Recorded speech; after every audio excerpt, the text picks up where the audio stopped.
Puja Patel. Welcome to ABC kids learning channel. चलो बच्चों, आज हम सीखने वाले हैं कैपिटल लेटर जी। तो चलो अब हम स्टार्ट करते हैं।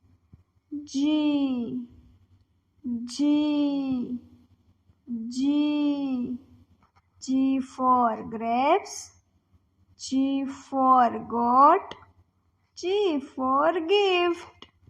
तो चलो बच्चों, अब हम सीखते हैं लेटर जी कैसे बनता है। तो चलो अब हम स्टार्ट करते हैं। बिग कौ, स्लीपिंग लाइन, स्टैंडिंग लाइन, कौ, स्लीपिंग लाइन, स्टैंडिंग लाइन, कौ, sleeping line, standing line. Wow, capital G is ready. तो बच्चों, आपको भी समझ में आ गया होगा कि लेटर जी कैसे बनता है। तो जैसे मैंने बनाया है वैसे ही आपको बनाना है एंड सीखना है। तो चलो बच्चों, अब हम मिलते हैं नेक्स्ट वीडियो लेटर एच में। तब तक के लिए बाय बाय।